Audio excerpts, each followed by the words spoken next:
वालेकुम प्यारे बच्चों, उम्मीद है आप सब ठीक होंगे। बच्चों, आज जो है हम अपने मुताला पाकिस्तान में दूसरे सबक में शामिल जो है ये टॉपिक पढ़ेंगे अयूब ख़ान के माशाल्लाह के असबाब। ठीक है, ये आपकी किताब के सफ़ा नंबर 42 पर है। आप जो है अपनी किताब के सफ़ा नंबर 42 पे देखें, आपको इसकी ये पूरी तफसील मिल जाएगी। चलें आज हम ये शुरू करते हैं। देखते हैं कि जनरल अयूब ख़ान ने 27 अक्टूबर 1958 को माशाल्लाह जो है पाकिस्तान में लगाया था, उसके क्या असबाब थे। सबसे पहले तो हम देखते हैं सियासी क़यादत का फुक़दान। ठीक है बच्चों, 14 अगस्त 1947 को जब पाकिस्तान कायम हुआ था तो ये हम सबको मालूम है कि ये बहुत तवील जिद्दोजहद कोशिश, ठीक है, और हमारे मुस्लिम रहनुमाओं जो तहरीक पाकिस्तान के लीडर थे उन सब की बेलौस क़यादत का नतीजा था।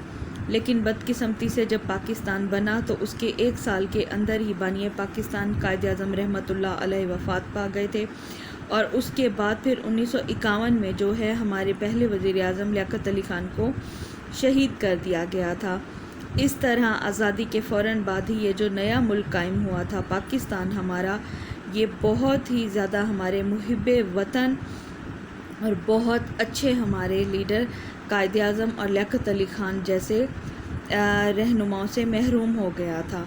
और इन दोनों की वफ़ात के बाद, शहादत के बाद पाकिस्तान में अहल, मुखलिस और मुहिब्बे वतन सियासी क़यादत का बहरान पैदा हो गया था, क्योंकि आप दोनों के बाद आने वाले जितने भी सदर थे, वज़ीर आज़म थे या गवर्नर जनरल थे, वो जब उनके पास मुल्क की भागदौड़ गई, इंतज़ाम गया, तो उनके अंदर वो सलाहियतें मौजूद ही नहीं थी कि वो कौमी वहदत पैदा कर सकते पूरे मुल्क के इलाक़ों के दरमियान, सूबों के दरमियान, और ना ही वो जो लिसानी और मुआशी बहरान बाद में पैदा हुए थे, ठीक है, जैसे सिंधी पंजाबी का झगड़ा, बंगाली और ये मगरबी और मशरक़ी पाकिस्तान के जो बहरान सामने आए थे, कोई भी इनको बाद में आने वाला जो हुक्मरान है हल ना कर सका। तो अयूब ख़ान के माशाल्लाह का सबसे अहम सबब ये फ़ौजी जर्नल, ठीक है, इन्होंने जो माशाल्लाह लगाया था, सबसे अहम थी कि पाकिस्तान में अच्छी जो सियासी क़यादत है वो नहीं थी कायद-ए-आज़म और लियाक़त अली ख़ान के बाद। बच्चों, फिर हम देखें तो इसमें जो दूसरा अहम नुक्ता लिखा हुआ है पॉइंट, वो है इंतख़ाबात का इल्तवा। पाकिस्तान में जो है इसको सियासी बहरान से दूर करने का एक अहम सबब इंतख़ाबात का इल्तवा यानी उनकी देर थी। इब्तदा में मुल्क में जो है कोई भी इंतख़ाबात मुनक्किद ना हुए थे और ये सिर्फ सूबों में करवाए गए थे। जब 1956 का दस्तूर मंजूर हो गया था तो तवक्को ये की जा रही थी कि पूरे मुल्क में एक साल के अंदर इंतख़ाबात करवाए जाएंगे और जो हैं अवाम मिलकर वो अपनी एक मर्ज़ी की अच्छी क़यादत मुंतखब करेंगे।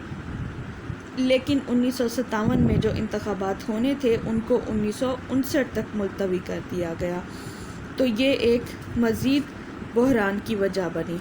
फिर हम देखें तो लिखा हुआ है नौकरशाही का किरदार। क़याम पाकिस्तान के बाद से ही कायद-ए-आज़म और लियाक़त अली ख़ान की वफ़ात के बाद मुल्क में जमहूरियत को नाकाम करने के लिए ब्यूरोक्रेसी जो है वो सामने आ गई थी। उसने जो है मनफी किरदार अपना अदा करना शुरू कर दिया था, क्योंकि उनमें सियासी क़यादत नहीं थी, ना उनका कोई जो पस मंज़र था वो ऐसा ख़ास था तहरीक पाकिस्तान के हवाले से या पाकिस्तान बनाने के हवाले से कि वो पूरे मुल्क के लोगों को इकट्ठा कर सकते। इसमें हम देखें गवर्नर जनरल जो ग़ुलाम मोहम्मद, ठीक है, वो सिकंदर मिर्ज़ा जो सदर पाकिस्तान के पहले थे, और इसके बाद चौधरी मोहम्मद अली, ठीक है, इनका ताल्लुक़ भी सिविल सर्विसेज से था। ये सिविल सर्विस से डायरेक्ट हुकूमत में आए थे, तो मजमूई तौर पर इनका जो रवैया है वो बहुत गैर ज़िम्मेदारी का था। और हकीकत ये थी कि सिविल सर्विस में जो लोग ज़्यादा बाअसर थे उनके दिलों में इक़्तिदार की हवस ने जन्म लिया कि हम अपने फ़ायदे के लिए ये जो सदारत और वज़ीर आज़म का ओहदा है इससे चिमटे रहें और हम अपनी मर्ज़ी के लोगों को नवाजते रहें, और अपने मकासद हासिल करने के लिए उन्होंने नाअहल लोगों को अपने साथ मिला लिया। इस चीज़ ने, इस सूरत हाल ने माशाल्लाह का रास्ता भी हमवार कर दिया। پھر ہم دیکھیں جو اہم سبب بنی پاکستان میں سیاسی بحران کی اور مارشل لا آ جانے کی لگنے کی، وہ پارلیمانی نظام کی ناکامی تھی۔ 14 اگست 1947 سے لے کر بچوں 7 اکتوبر 1958 تک پاکستان میں پارلیمانی نظام رائج رہا۔ پارلیمانی نظام حکومت یہ ہوتا ہے کہ اس میں جو وزیر اعظم ہے زیادہ اختیارات اس کے پاس ہوتے ہیں، ٹھیک ہے، اس کو مل کر یہ ساری اسمبلی کے ارکان منتخب کرتے ہیں اور اسی کے جو ہے فیصلے وہ مانے جاتے ہیں۔ لیکن پہلے 11 برسوں میں یہ نظام مکمل طور پر ناکام ہو گیا تھا۔ یہ آپ یاد رکھیے گا کہ لیاقت علی خان کی شہادت کے بعد کوئی بھی ایسا وزیر اعظم نہ ملا ملک کو جو اچھی طرح سے پارلیمانی نظام کو چلا سکتا تھا، اور ہمارا جو حکومتی نظام تھا اس کی ناکامی کا اندازہ اس بات سے لگایا جا سکتا ہے کہ ان 11 برسوں کے دوران میں 4 گورنر جنرلوں کے تحت 7 وزارتیں تشکیل دی گئی تھیں۔ جب اتنے عرصے میں بار بار یہ وزارتیں بدلی گئیں تو ملک میں کوئی بھی کام مستقل مزاجی سے کوئی بھی منصوبہ نہ بنایا جا سکا تھا، اور ان سب میں جو ہے وزارتوں میں سب سے مختصر ترین جو وزارت ہے وہ مسٹر آئی چندی گڑھ کی تھی، ٹھیک ہے، ابراہیم اسماعیل یہ ان کا نام تھا۔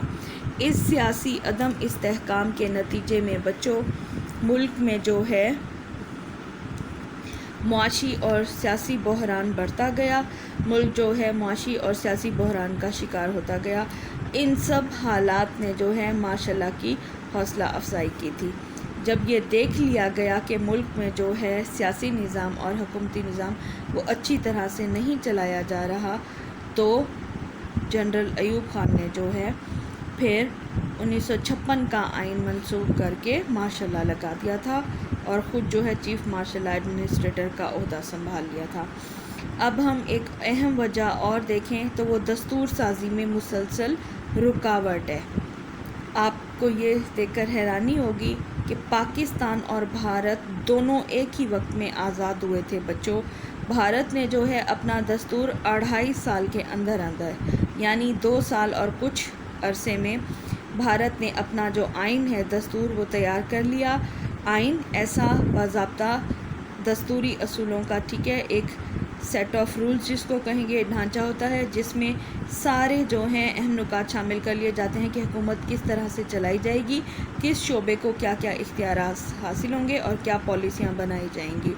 بھارت نے تو 2.5 سال کے اندر آئین تیار کر لیا تھا، لیکن پاکستان کے سیاستدان اس مسئلے کو لٹکاتے رہے تھے، ٹھیک ہے، کیسے لٹکاتے رہے تھے یہ ہم پچھلے لیکچرز میں پڑھ چکے ہیں کہ جب دستور بنانے کی باری آتی تھی تو ہماری حکومتیں اسی کشمکش کا شکار رہیں کہ مغربی پاکستان اور مشرقی پاکستان کے درمیان اختیارات کو، سیٹوں کو اور زبان کے مسئلے کو اور ملازمتوں کو کس طرح سے حل کیا جائے اور کیسے ان کو بیلنس کیا جائے، ٹھیک ہے۔ آخر کار ایسی صورتحال پیدا ہو گئی تھی ملک میں کہ ماشاء اللہ نافذ ہو گیا تھا۔ یہ ساری اہم اور چیدہ وجوہات ہیں ملک میں ماشاء اللہ لگنے کی، ٹھیک ہے، آپ یہ یاد رکھیے گا۔ یہ آپ کی کتاب کے صفحہ نمبر 42 اور 43 پر موجود ہیں، صدر ایوب خان کے ماشاء اللہ کے اسباب۔